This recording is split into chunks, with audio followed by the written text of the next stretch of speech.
পেঁয়াজ ছাড়া chicken curry, তাও আবার এত ভালো হয় খেতে। একবারের জন্য হলেও তোমরা ট্রাই করবে। আশা করি রেসিপিটা খুবই ভালো লাগবে। হ্যালো এভরিওয়ান, আশা করি সবাই খুবই ভালো আছো। কাছে বা দূরে যে যেখান থেকে আমার ভিডিওটা দেখছো সবাইকে আমার নতুন ভিডিওতে আমন্ত্রণ জানাচ্ছি। আজকের রেসিপি পেঁয়াজ ছাড়া চিকেন কারি। তো এখানে আমি একটা কড়া বসিয়ে দিয়েছি। কড়াই সামান্য তেল দিয়ে 1 কেজি মুরগির মাংস কুটিয়ে ধুয়ে পরিষ্কার করে দিয়ে দিলাম।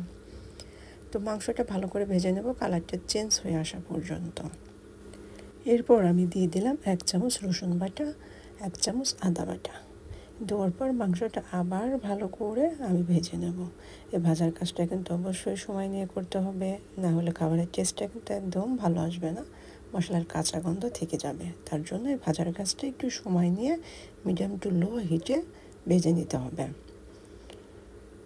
ভেজে নেওয়ার পর এখানে আমি দিয়ে দিয়েছি 5টি টমেটো মাঝখান দিয়ে কেটে নিয়েছি, যেন তাড়াতাড়ি সিদ্ধ হয়ে যায় তার জন্য। তো টমেটোটা মাংসের সাথে একটু ভালো করে মিশিয়ে নিলাম। মিশিয়ে নিয়ে মিডিয়াম টু লোতে রেখে এটাকে আমি সিদ্ধ করে নেব। তো কিছুক্ষণ সিদ্ধ করে নেওয়ার পর এই পর্যায়ে আমি লবণ দিয়ে দিলাম স্বাদ মতো।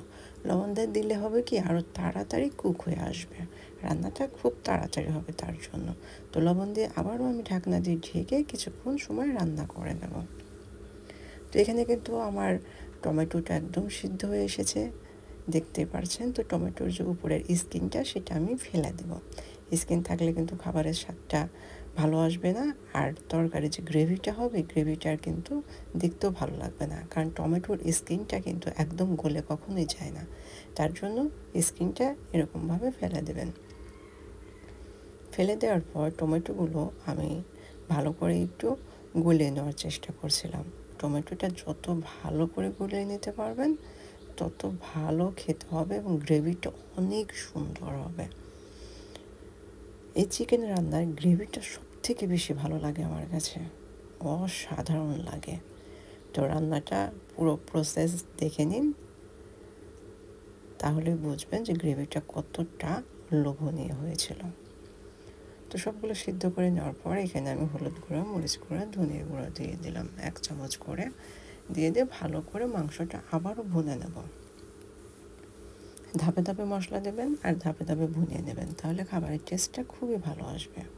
আমি কিন্তু সবসময় এই টিপসটা আপনাদেরকে বলি, মশলা যত ভালো কষাতে পারবেন, মাংস যত ভালো কষাতে পারবেন তত টেস্ট হবে।